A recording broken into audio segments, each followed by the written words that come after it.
Tell me what I'm missing about the playoff experience factor from one team to the other. What am I missing? The other team has none. The Knicks check almost every single box when it comes to why you should win this series. Okay, welcome to the show. We are on Sportsmanlike here on ESPN Radio. ESPN2, we are presented by Progressive Insurance. Life can be hard, so Progressive makes bundling your home and auto easy. Hope that helps. Learn more at Progressive.com or 1-800-PROGRESSIVE. Well, Alan Hahn, ESPN New York NBA analyst for ESPN, may still be right about that, but, oh boy. Along with Michelle Smallman, Chris Canty, Evan Cohen with you. Last night, 2 games in the NBA. Detroit over New York. The Clippers over the Nuggets. That's what I bet on ESPN Bet. Won some money last night. Let's go. Promo code USL. We're a couple of days away from the NFL draft, which we will be in Wisconsin for. Good morning, everybody. How are we doing today? Doing pretty good. Alan Hahn, really aggressive about his Knicks take. Seriously? Really aggressive, saying that it's going to be over in 5. I mean, he may be right, but now that Smalls, the Knicks better not lose the rest of the way here because it is 1-1 going back to Detroit. Yeah, all of a sudden we find the Knicks with a lot of pressure on them. Shout out to Jovante coming back with a little Big Sean. Shout out to Detroit. I know that Jovante in that moment when he heard Alan Hunt very confidently say Knicks in 5. What about the playoff experience? What am I missing? Well, the Detroit Pistons, they fight back last night. They tied the series at 1. And I don't know, guys, all of a sudden it feels like there's a ton of pressure on the New York Knicks. Yeah, the playoff experience or inexperience mattered for exactly 1 game for Cade Cunningham. Because through the first 3 quarters last night, he was the best player on the court. Now he's got experience. Now he's got experience. Apparently, he's comfortable, right? And you like the way the kid reacted after game 1. He said it was fun despite him going 8 of 21 from the field. But last night, through the first 3 quarters, 29 points, 9 rebounds on better than 50% shooting. That was exactly what you needed from him. I thought he set the tone early in terms of being able to get to the basket, get to the free throw line. That was the biggest difference in this game. The aggression from the Pistons in the half court, making sure that they get the ball into the paint, not settling for jump shots, but trying to be aggressive and getting to the rim. And good things happen. Referees reward you when you do that. That's why the Pistons were able to shoot 28 or 34 from the free throw line as well. And the free throw disparity, 34-19 in terms of free throw attempts in favor of the Detroit Pistons, something that Tom Thibodeau, head coach of the Knicks, not thrilled with postgame. Huge discrepancy in free throws. Huge. So I got to take a look at that, right? So, I don't understand, how on one side, you talk about the direct line drives, the guy's getting fouled and it's not being called. Right. So, and look, I really don't give a crap how they call the game as long as it's consistent on both sides. So if Cunningham's driving and there's marginal contact and he's getting to the line, then Jalen deserves to be getting to the line. It's really that simple. Jalen Brunson did have 37 points last night. Oldest trick in the book, Smalls, is the after a loss NBA coach at a press conference complaining about the officials to try to get them in theory in their favor in the next game. Every coach does it. Tom Thibodeau did it last night.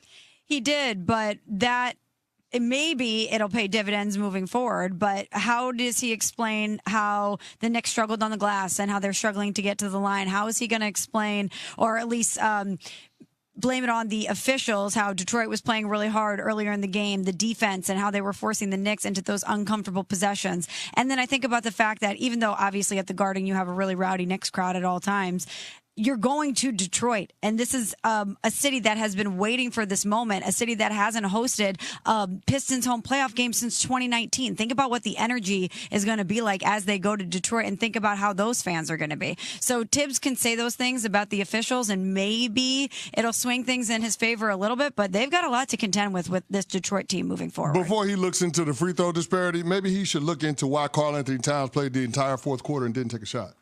10 points. Total. For him and OG Anunoby. Yep.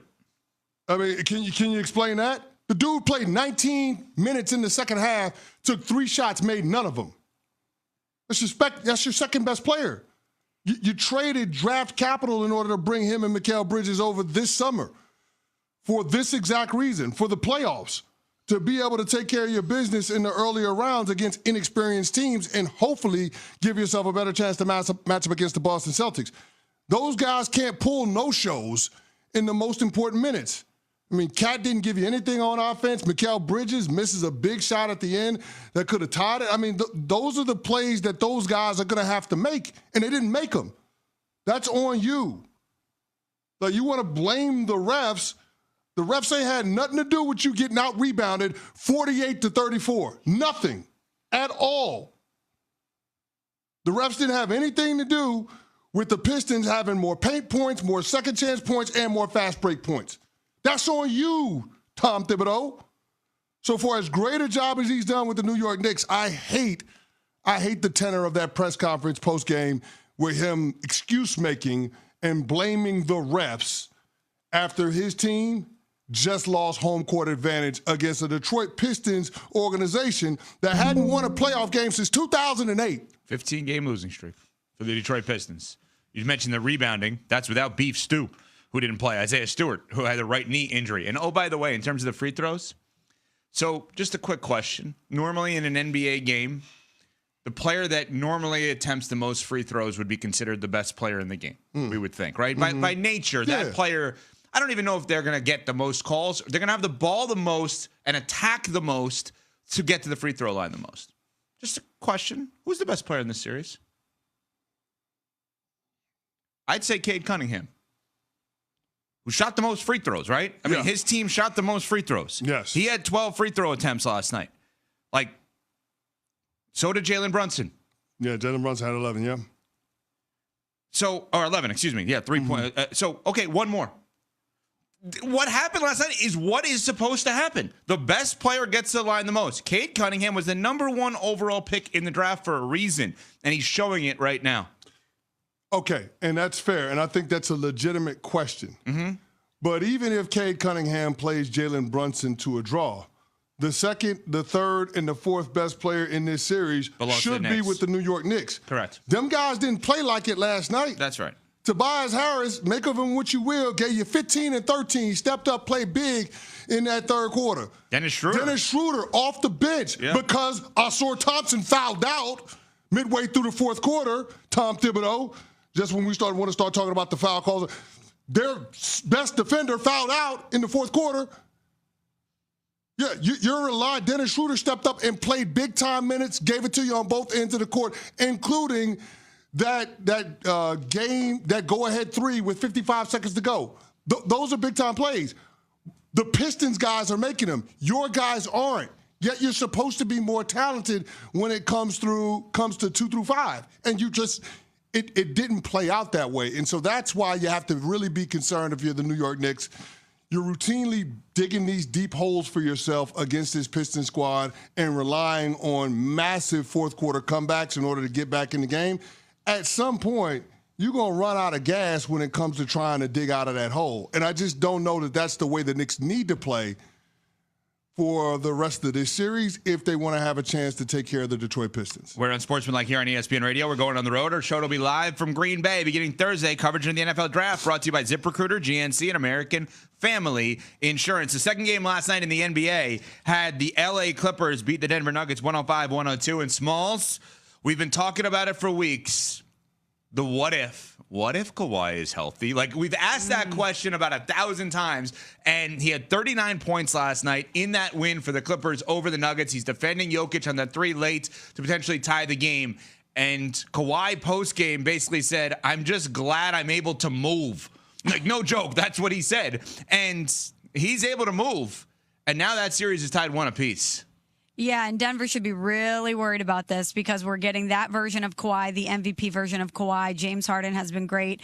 And I love that you mentioned the defense from Kawhi, Evan, because he held the Nuggets to 5 points when he was the primary defender. You mentioned that play on Jokic, that huge steal. And for all of the conversations that we've had about load management, it seems like it's working for Kawhi Leonard because you talk about the injuries, you talk about the times that he sat out to make sure that he's preserved for this moment. And we are getting the version of Kawhi Leonard that he was hoping to see, that they were hoping to see, and preserving him in this way. And man, to think that they were able to play the Nuggets this way in Denver, and now the series is swinging back to LA. If I'm the Denver Nuggets, I'm a little worried. Yeah, I mean, Kawhi Leonard balled last night. Didn't matter who the Denver Nuggets put on him, whether it was Jamal Murray, whether it ends up being Aaron Gordon. It didn't matter. Small guy, big guy, didn't matter. He was getting to the mid post, high post, elbow extended, and just dominating those guys, backing them down, turnaround jump shots, pull-up jumpers at the three-point line off the wing. He had it all going last night, and you knew it was going to be one of those nights for Kawhi with him making that three-pointer to have the go-ahead lead at halftime. Like, this dude is just an animal. And, when he's playing his best ball, I don't know that there is a more efficient scorer in these NBA playoffs. The dude had 39 points on less than 20 shots. 15 of 19. He only missed 4 field goals. So, like I said, when you have a player that can dominate in the way that he does on both ends of the court, like Kenny the Jet Smith always says, like he can give you 40 points, but he can stop your best scorer from having 20. That's the kind of player that Kawhi Leonard is. The only question that we have about him, about the LA Clippers, is whether or not you're going to get this version of him throughout the playoffs. But if Kawhi continues to play this way, the LA Clippers can come out of the Western Conference. They're that good. James Harden has been unbelievable. This is James Harden's best season since he left Houston. Zubac, Defensive Player of the Year candidate, he's an absolute animal, a problem to deal with on both ends of the court. So, yeah, Norm Powell.